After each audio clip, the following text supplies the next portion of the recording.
ನಮ್ದಿರೋದು ಮುಂದೆ ಇರೋದು ವಿಧಾನಮಂಡಲ ಬೆಳಗಾಮಲ್ಲಿ ಸೆಷನ್ ನಡೆಯುತ್ತೆ. ಸುಮಾರು 19 ಸೆಷನ್ ಇದೆ.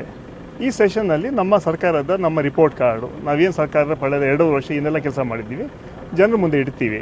ಆ ಕ್ರಮ ಜನರಿಗೆ ಹೇಳ್ತೀವಿ. ಮುಂದೆ ಏನು ಮಾಡಬೇಕು ಅದು ಕೂಡ ಹೇಳ್ತೀವಿ. ಅದ್ರ ಮೂಲಕ ಇವತ್ತೇನೋ ಟೀಕೆ ಮಾಡಬೇಕಂದ್ರೆ ಅಲ್ಲಿ ಟೀಕೆ ಮಾಡಲಿ. ಅದನ್ನು ಬಿಟ್ಟು ಫಲಾನುವಾದ ಮಾಡ್ತಾ ಇರ್ತಾರೆ. ನಾನು ನೋಡಿದೆ ಅಸೆಂಬ್ಲಿ ಸೆಷನಲ್ಲಿ ಬೆಂಗಳೂರಲ್ಲಿ ಬೆಳಿಗ್ಗೆ ಪ್ರೊಟೆಸ್ಟು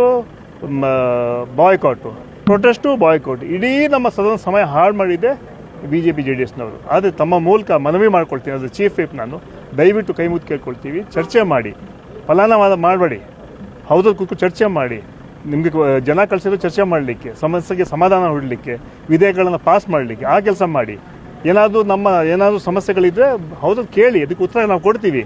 ಅದೇನೂ ಇಲ್ಲ, ನಿಮ್ಮ ಹತ್ರ ಯಾವ ಸಮಸ್ಯೆನೂ ಇಲ್ಲ. ನೀವು ಸಮಸ್ಯೆ ಏನು ಹೇಳಿದ್ರೆ ಇಡ್ಲಿ ತಿಂದ್ರ, ದೋಸೆ ತಿಂದ್ರ, ಉಪ್ಪಿಟ್ಟು ತಿಂದ್ರ ಅಂತ ಇಷ್ಟೇ ನಿಮಗೆ. ಜನರ ಕಷ್ಟಗಳಿಗೆ ಇವತ್ತು ಮೆಕ್ಕೆಜೋಳ ಸಮಸ್ಯೆ ಏನಾಗಿದೆ, ಕೇಂದ್ರದಲ್ಲಿ ಏನು ಮಾಡ್ತಾರೆ? ಕೆಲವು ನಾಲಾಯಕಗಳು ಕೂತಿದ್ದಾರೆ ಡೆಲ್ಲಿಯಲ್ಲಿ, ಹೆಸರುಗಳು ಹೇಳಬಾರ್ದು ನಾನು. 5 ಜನ ಕೇಂದ್ರ ಮಂತ್ರಿಗಳಿದ್ದಾರೆ, ನಿರ್ಮಲಾ ಸೀತಾರಾಮನ್ ಇದ್ದಾರೆ, ಪ್ರಹ್ಲಾದ್ ಜೋಶಿ ಇದ್ದಾರೆ. ಏನು ಮಾಡ್ತಾ ಇದ್ದಾರೆ? ಯಾಕೆ ರಾಜ್ಯಕ್ಕೆ ಅನ್ಯಾಯ ಮಾಡ್ತಾ ಇದ್ದ? ಬಿಕಾಸ್ ಕರ್ನಾಟಕ ಕಾಂಗ್ರೆಸ್ ಪಕ್ಷ ಅಧಿಕಾರಕ್ಕೆ ಇದೆ ಅಂತ ಮಾತ್ರ ನೀವು ಮಾಡ್ತಾ ಇರೋದಾ? ಜನ ಕ್ಷಮಿಸೋದಿಲ್ಲ.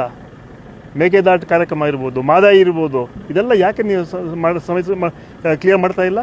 ಜೋಶಿಯವರು ಹೇಳಿದ್ರು ಹುಬ್ಳಿಯಲ್ಲಿ 2 ವರ್ಷ ಹಿಂದ್ಗಡೆ ನಾವು ಪ್ರೊಟೆಸ್ಟ್ ಮಾಡೋಕ್ಕೆ ಅಲ್ಲಿ ಹುಬ್ಳಿಯಲ್ಲಿ ನಾವೆಲ್ಲ ಹೋಗಿದ್ವಿ ಮಾದಾಯಿ ಬಗ್ಗೆ.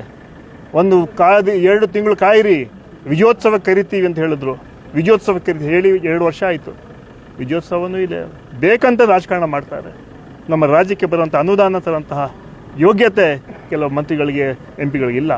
ಇದೆಲ್ಲ ರಾಜಕೀಯ ಬಿಟ್ಟು ಈಗಾಗಲೇ 8ನೇ ತಾರೀಕು ಸಭೆ ಇದೆ. ಸರ್ವಪಕ್ಷ ಸಭೆ ಅಧ್ಯಕ್ಷರು ಹೋಗ್ತಾರೆ, CM ಹೋಗ್ತಾರೆ. MP ಗಳು ಕರೆದುಬಿಟ್ಟು ರಾಜಕಾರಣ ಬಿಡಿ, ರಾಜ್ಯಕ್ಕೆ ನ್ಯಾಯ ಕೊಡಿಸಿ ಈ ಹೋರಾಟ ನಾವು ಮಾಡ್ತೀವಿ.